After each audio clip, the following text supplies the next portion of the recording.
Hello guys, magandang gabi. For tonight's video, may issue-share na naman ako sa inyo na isang Excel template na ginawa ko na for sure magiging useful sa inyong business. Kasi 'di ba ngayon, usong-uso na yung pera padala, lalo na yung GCash and Maya cash in and cash out. So, napakagandang business kasi nito kasi ito na yung hinahanap ng tao ngayon. Ito na yung madaling puntahan dahil kahit saang tindahan ka pumunta, halos meron ng GCash at Maya. So, excited din akong i-announce ito kasi hindi lang Excel template ang kasama sa uh, product na ito. Gumawa na rin ako ng tawag dito, transaction slip na pwedeng i-print para kada may mag-cash in at mag-cash out sa inyo, bibigyan nyo lang ng slip and isusulat nila doon yung details like yung GCash account name, GCash number, amount na ika-cash in or ika-cash out, and ikaw na maglalagay ng service fee. Based din yun doon sa isang ginawa kong pan-display. So, yon. Bukod kasi dito sa Excel template, meron siyang kasamang transaction slip. Yun yung GCash and Maya transaction slip.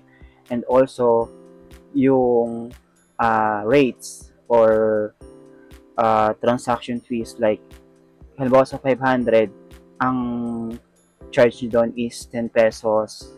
Yun. So, nilagay ko rin siya dito. Bukod dito sa Excel template, bukod sa nilagay ko dito, meron akong ginawang printables na PDF na pwede nyong i-print at i-display. So, kasama yun sa bundle kapag binili nyo itong GCash and My Transaction Records. So, this video is for tutorial or demo kung paano nyo gagamitin or paano kayo mag-e-entry dito sa Excel template na ito.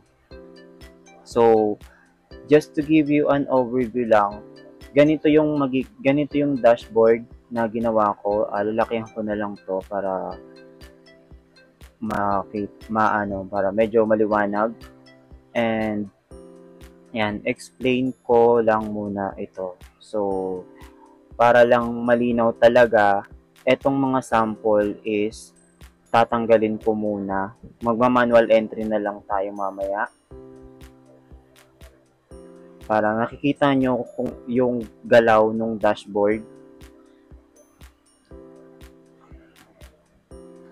And paano nyo siya gagamitin. So, yan. Buburahin ko lang. Ito yung dito lang kayo sa transactions lagi mag-e-entry. And ito lang, napaka-simple lang niya. Makikita nyo dito date, month, kung kailan kayo nag-transact, anong channel, hindi yung hindi yung channel ng TV. Yung channel is yung kung GCash or PayMaya, anong uri ng transaction, cash in or cash out, dalawa lang naman yan. And reference number. Itong reference number, ito yung let's say, di ba, may magka-cash out or kukuha, yung transaction number na sinulat niya doon sa transaction slip, yun yung ilalagay nyo dito. So, bahala na kung ano yung diskarte ninyo. And, etong amount is kung magkano yung pinadala or kukunin, and charge yung kita. So, dito, wag nyo, ang gagawin nyo lang dito ay itong date, itong channel, type, and reference number, and amount. Etong kita is automatic na nang i-compute kung magkano yung corresponding na charge doon sa amount na kina-cash in or kina-cash out niya, and based ito dito sa fees na nilagay ko. So, 'di ba nandito is 1.5. So, ang 1.5 is 30 pesos. So, yan. 1,001 to 1.5 is 30 pesos. So, after nyo mag-enter dito, pag pumunta kayo ng dashboard, so makikita nyo. So, 'di ba kanina itong performing transactions is meron yung laman, and ito is may laman din siya kanina. So, bakit walang lumabas dito kahit meron tayong nilagay dito sa, or may transaction tayo sa ilalim? So, simple lang, ginawa ko itong dashboard na ito para meron kayong idea kung magkano yung kinita nyo today, so far, kahapon, para meron kayong comparison, and last 7 days, and this month. So, ngayon, this is based ito sa current month natin, ha? Dito kasi is 1.5. So, also, naglagay din ako dito sa baba ng trend. So, para lang nakikita nyo ko yung pitik ng sales and profit. And dito sa sales and profit breakdown, makikita nyo rin kung ano yung channel na mas malaki ang benta. Okay? Dito naman sa taas, sales and profit. Itong sales, ito yung amount, wala pa din yung kita. And sa profit, ito yung kita lang ha, yung charge. Okay? So, magsasample tayo. So, itong transaction is April pa to. April 15, 2024. So, maglalagay tayo today. So, ganito lang as I explained sa mga previous demo video na ginagawa ko. Dito tayo is puro entry na lang. No need na nating i-drag para lang makapa yung mga formula. Ang tanging gagawin nyo lang is pumunta lang kayo sa last record. Ito. And sa last na column. And once na nandyan na kayo sa last column, tab lang lagi. Okay? Para magkaroon ng bagong record. So, today, ang date ngayon is July 1, 2024. So, mamaya guys, pansinin nyo na kada entry nyo dito is magbabago doon sa dashboard. So, let's say, magkakaroon tayo ng cash, sa Maya ng cash in. So, may nagpa-cash in sa atin. So, itong reference number is, ito yung na-generate doon sa app para lang may record kayo. So, itong ilalagay kong reference number is just for the demo of this video. So, gagawin ko na lang ng dummy na reference. So, Maya, so 001. So, amount is halimbawa 1,000. So, itatab nyo lang guys, and yung kita is automatic ng hahanapin doon sa fees na table. So, 20 pesos yung kita. So, kung i-verify natin dito sa fees, 21 is pasok siya dito sa within 501 to 1,000. So, that's why 20 pesos. 20 pesos yung convenience fee. Okay, kuha. And then, pagbabalik tayo dito sa dashboard, yan. So, nagkaroon na ng graph yung cash in natin. Kasi may cash in transaction na tayo, 'di ba? Ito. So, may cash in transaction tayo kay GCash. So, that's why nagkaroon dito ng transaction. So, damihan natin para lang may idea tayo. So, lagi, always, sa last record and last column, tab. And maglalagay tayo ng halimbawa, June. Para lang makita natin, huwag muna natin lagyan. Balik tayo sa dashboard. So,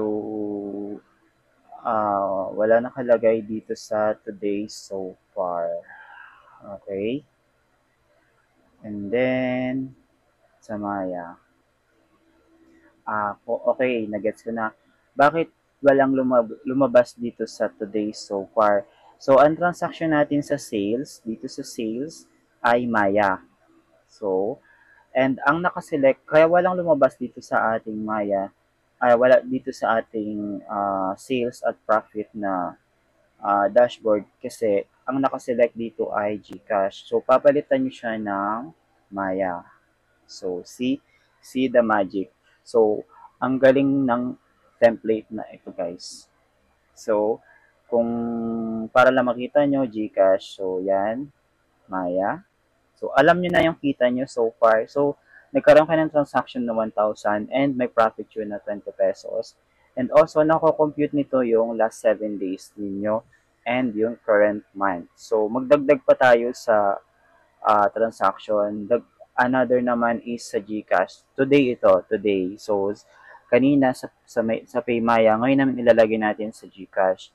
So, select lang natin GCash and cash out uli and GC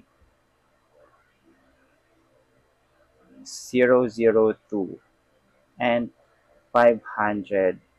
So, 10 pesos.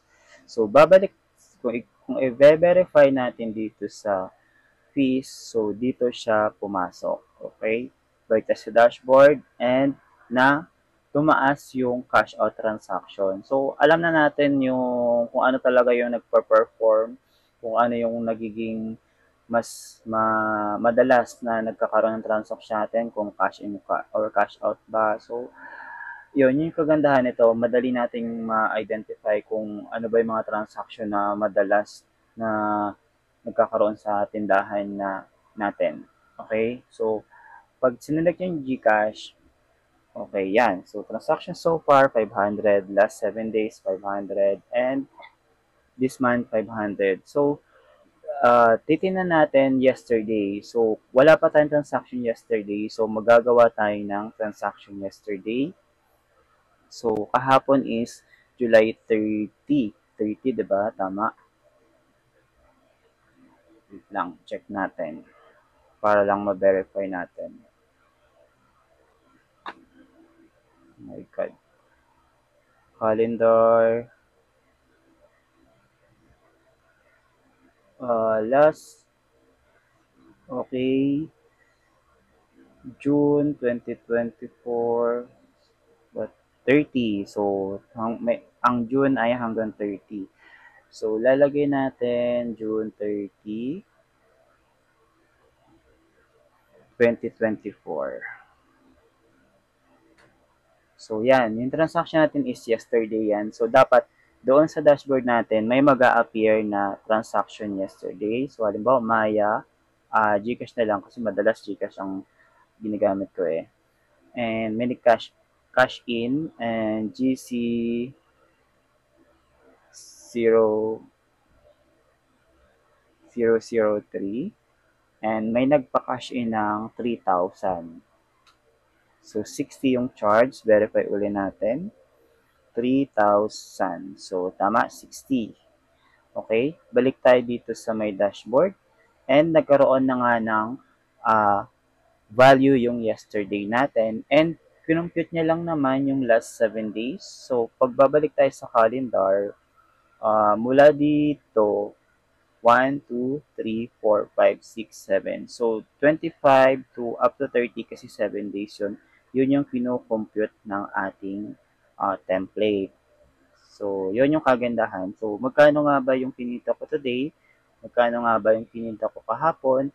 Magkano nga ba yung kinita ko last 7 days? At magkano yung kinita ko nitong buwan? So, bakit siya naging 500? Kasi, this month is July. So, kaya ito lang yung kinompute niya as this month. So, yung 7 days kasi nasakop doon yung June. Kaya ganyan yung naging value. Okay? So, ito, dynamically nagbabago yung value based doon sa in-enter natin sa transactions. Okay? So, dito sa baba, dito naman is detailed na to. So, ito is parang snapshot lang and dito is detailed na siya. So, let's say GCash, makita nyo kinita nyo ng January, February, March, April, May, June, and blah blah. And year to date, yung buong kinita nyo ng taon sa GCash, buong kinita nyo ng taon sa Maya, and overall total both channel. Okay? And ito yung trend. So, bakit ganito yung trend natin? Dahil hindi kompleto yung ating nilagay dito, kaya naging negative 100, bumagsak, negative 50, kasi yan. So, kasi ganito lang ang explanation dyan. So, Last June, kumita tayo ng 3,000, nagkaroon tayo ng sale na 3,000, and itong July naging 1,500. Kaya ang ating graphic ay bagsak. Kaya ganito yung ating record. So pag kumpleto yan, magbabago yan. Kung laging green yan, tataas itong trend. Kasi kaya bumaba yung trend kasi laging negative. So pag kinumpleto nyo yan, dyan yung makikita yung paano siya gumagana. And dito sa baba, meron tayong sales breakdown and profit breakdown. So dito mapapansin nyo kung saan kayo mas kumita.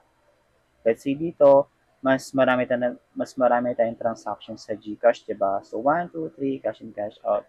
Kay Maya isa lang, kaya mapapansin niyo dito sa dashboard, malaki yung part ni GCash kasi yun yung kumita doon sa atin. And also dito sa sales breakdown, ganun din, same lang siya.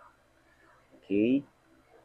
And ipapakita ko, bukod dito guys sa Excel template, ipapakita ko kung ano yung kasama nito. Yung nabanggit ko kanina, yung transaction slip and yung rates na pwedeng i-print at i-display para may idea si client or si customer kung magkano yung china-charge nyo on a certain amount. Okay? So, dito, papakita ko lang guys.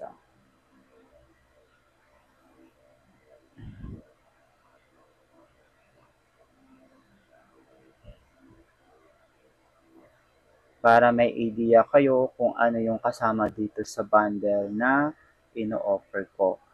Okay? So, ito yung transaction slip na sinasabi ko. So, ang size nito guys ay A4. So, isalpak lang kayo ng A4 sa printer and kapag na-download nyo ito, diretso print lang and yun na. Meron na kayong transaction slip, then gugupitin nyo na lang at ito yung ibibigay nyo doon sa customer para fill upan nila kung ano yung transaction na gagawin nila. Then, ilagay nyo na lang dito yung shop name nyo and ito yung pipilapan ni customer. Okay? Diba? Kung may magka-cash out, siyempre kailangan ng reference number, magkano yung ika-cash out niya, then service fee, ikaw niya magsusulat, and magkano yung total. Ganon din sa Maya. And bukod yan sa transaction slip, meron kayong ito pang display. A4 size din ito guys. Ayan. So, dito nila makikita yung nandoon din sa Excel na ginawa ko, yung rates. Kung magkano ba yung charge nyo sa 1 to 500 pesos, 501 to 1,000. So, para may idea sila. Okay? Dito sa baba, pwedeng lagay yung shop name ninyo and etc. Shop name, contact number, or kung ano mang details ang gusto nyong ilagay. So, ganun din sa GCash. Okay? So, pag bumili kayo nitong Excel template na ito guys, kasama na ito doon sa bundle. Okay? So, kaysa gumamit kayo kaysa physical kayo nagsusulat, medyo matrabaho pa and magka-calculator pa kayo, magkukumpit pa kayo ng kinita nyo weekly, monthly, ganyan. So, ito guys is automatic na siya. Hindi na sasakit yung ulo mo kakaisip or kako-compute ng inyong kita. So, yun lang guys. Ilalagay ko sa description nitong video kung saan siya pwedeng ma-avail or mabili. And if ever you purchase this Excel template, please don't leave a review para mas ma-appreciate ko na gumawa pa ng maraming Excel template na katulad nito na magagamit nyo talaga siya personally and even sa inyong mga business. And so, yun lang. Sana makatulong ito sa inyo and sa inyong business and more blessings sa inyong store lalo na dito sa GCash and Maya cash in cash out na business. Okay? Thank you so much for watching.